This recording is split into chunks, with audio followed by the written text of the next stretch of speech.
이런 바보 같은 짓을 하고 있는 게 지금의 우리나라다. 다시 한번 얘기하지만은 경제를 돌아가게 하는 실체는 뭐냐? 제조업이라고. 근데 우리는 마치 머리에서 뭐 이런 게 될 거라는 되지도 않는 생각들을 가지고 바벨탑을 만들고 있다.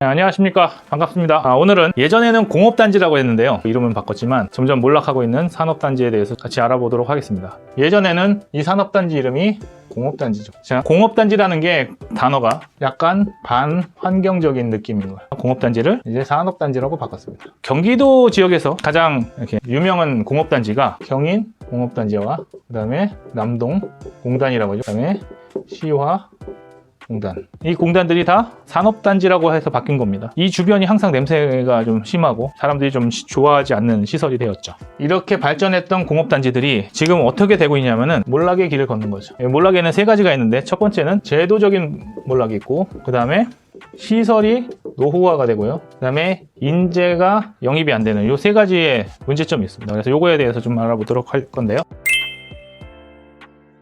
자, 첫 번째로 제도에는 무슨 제도가 있냐면은 수도권 과밀 억제 지역. 수도권에 사람들이 몰리면 안 되잖아요. 그러니까 자꾸 뭐 하냐면은 얘네를 이 수도권 밖으로 자꾸 몰아내는 법안들이 생기고, 그 다음에 이제 수도권 안에 있는 기존의 것들에 대해서는 규제가 일어납니다. 그리고 나니까 수도권 안에 있던 곳들이 확장이 되지를 않는 거고요. 또 하나는 뭐가 있냐면은 이제 신규 단지가 조성이 안 됩니다. 어디에? 수도권에. 자, 수도권에 지금 인구가 몇 명이 있어요? 2,600만 있는데, 이 사람들을 어떻게 하려고 그러는 거야? 지방으로 보내려고 하는 거야. 그러면은 아주 논리적으로는 일자리를 분산시켜서 이 2,600만을 분산시키겠다는 건데, 이거 때문에 여기 사냐 이거지. 단순히 일자리 때문에 2,600만이 수도권에 사느냐 하면 그건 또 아니라는 거지. 그래서 이거가 실패된 게 어떤 것들이 있어요? 공기업을 지방에 보내놓으니까 기러기가 됐어. 기러기 가족이 태어났네. 예전에 기러기는 자녀들을 교육을 위해서 해외를 보내는 기러기였는데, 지금은 어떻게 돼? 지방 공기업이 돼버리니까 아빠만 내려가서 살고 애들과 엄마들은 다 어디서 살아? 여기 있다고. 그게 이게 뭐가 된 거예요? 가족이 붕괴가 되는 거야. 가족 붕괴가. 그러니까 결혼을 하겠어요, 안 하겠어요? 결혼을 하는 순간 떨어져 살아야 되는 게 되는 거지. 그러니까 이런 것들이 과밀 억제를 하려고 했지만 일자리만 갖고는 안 된다. 그리고 두 번째는 첫 번째하고 같은 거기도 한데, 시설 투자가 안 된다고. 아까 전에 제도로 안 됐잖아요. 새로운 공간이 안 생기고. 그 다음에 뭐가 있냐면 규제가 있어요. 산업단지 안에 들어오지 못하는 것들이 뭐냐면은 카페나 그 다음에 음식점, 그 다음에 목욕탕,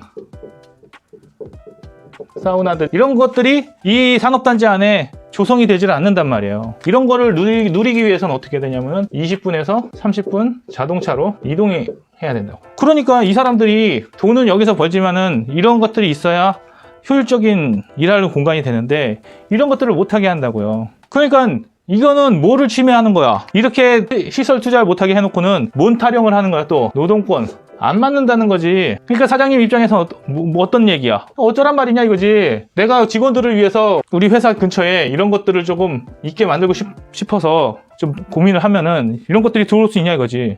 그럼 이게 쾌적한 일자리야? 특히 산업단지에서는 몸으로 쓰는 일을 하는 공간이란 말이야. 그럼 지금처럼 더운 날 땀나면은 목욕탕이라도 좀 갔다 와야 쉬는 시간에 또 다음 일을 할 거 아니야. 어떻게 돼?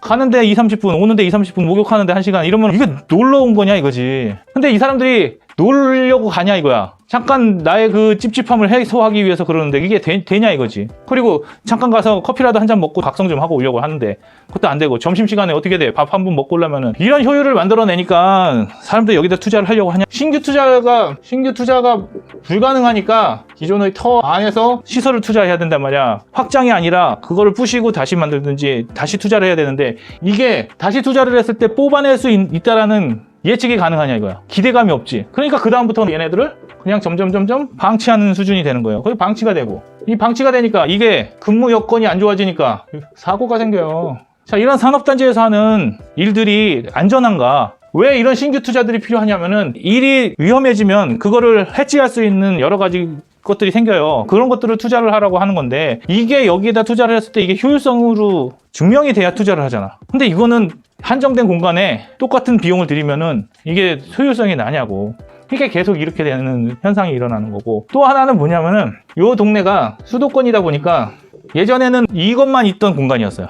만약에 여기가 이제 주거 공간이 있으면 공업단지라고 해가지고 여기다가 이렇게 따로 만들어 놨던 거예요. 이제 뭐가 되냐면은 이 주거 공간이 점점 없고 재건축 안 되고 리모델링 안 되고 이 밖으로 가가지고 여기 새로 만든다고. 이거 뭐야? 신도시라고 한다고. 옛날엔 이게 멀어가지고 괜찮은데 이제 어떻게 돼? 이게 점점 가까워지지. 산업단지. 여기서 냄새가 난단 말이야. 공해가 일어나죠. 그러니까 이게 뭐가 되는 거야? 혐오시설이 된 거야. 예전에는 누가 먼저 들어왔어 지금? 얘네가 먼저 들어와서 박혀있던 돌인데 굴러 들어온 놈들이 와가지고 민원을 넣기 시작하는 거지. 그러니까 이게 혐오시설이 되면서 빨리 나가야 되는 곳이 되는 거야. 그러니 누가 여기다가 새로 투자를 하냐고. 그런데 더 웃긴 건 뭐냐면은 이 산업단지에서 일하는 사람이 260만 명이에요. 이 사람들이 가장이라고 치면은 몇 명이 여기서 먹고 살고 있는 거냐? 3인 가구면은 750만이고 4인 가구면은 1000만이라고요.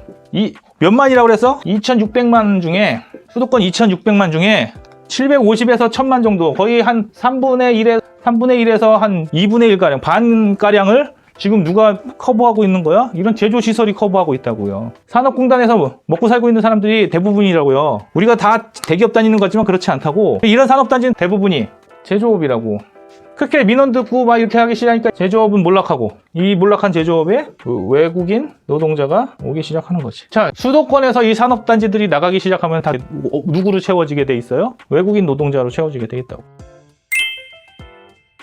세 번째가 인재야. 이 인재들은 어디에 있을까? 수도권에 있죠. 인구 2600만이 수도권에 있는데 이 수도권에서 인재를 채워줘야 되거든요. 근데 지금까지 봤지만 뭐라고요? 이 수도권에 있는 사람들이 여기를 혐오 시설로 보잖아. 혐오 시설로 보니까 얘네들을 나가라 한다. 나가라. 그러면 얘네들이 나가면은 지방으로 갈 거란 말이죠.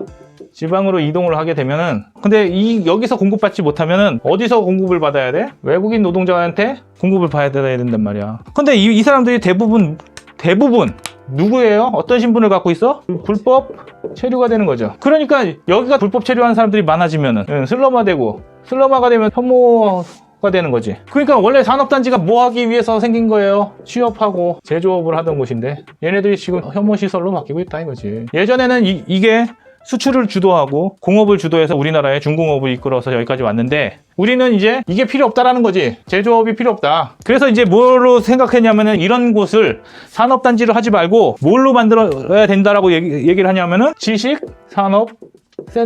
그래서 이걸 뭐라 그래? 줄여서 지산이라고 한단 말이야.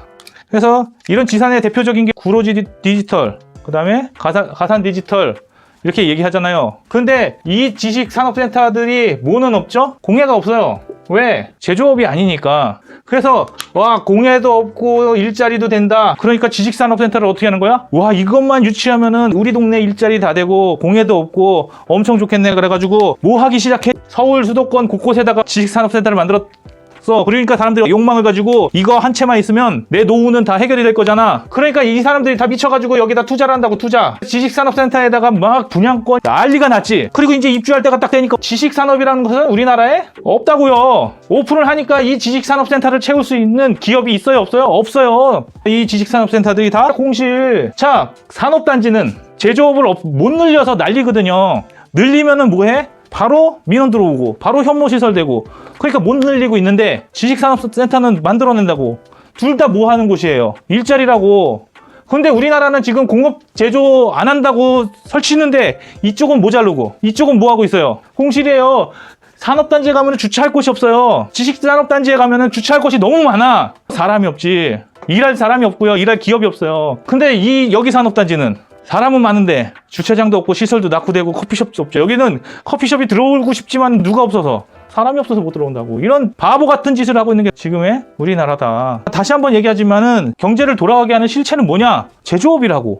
근데 우리는 마치 머리에서 이런 게 될 거라는 되지도 않는 생각들을 가지고 바벨탑을 만들고 있다. 그래서 그 결과가 뭐다? 공실이다. 그래서 이런 걸 만들어낸다라고 하는 건 결국엔 뭘 만들어내는 겁니까? 유령도시를 만들죠. 친환경 유령도시. 그걸 뭐라 그래? ESG라고 하는 거지. 제조업으로 생기는 문제점은 반드시 있어요. 그거를 다른 방법으로 해결을 하는 노력을 해야지, 무조건 혐오하고 없다고 하면은 유령도시가 된다라는 말씀 드리면서, 우리는 제조업에 대해서 다시 한번 재고를 해봐야 됩니다. 지금 미국이 제조업에 눈을 뜨고 경제를 다시 일으키고 있거든요. 우리나라도 지금 제조업을 잃으면 이 변화되는 세상에서 살아남을 수가 없어요. 그래서 제조업에 대해서 우리가 너무 괄시하지 말고 한번 다시 짚어보는 그런 시간이 되었으면 좋겠습니다.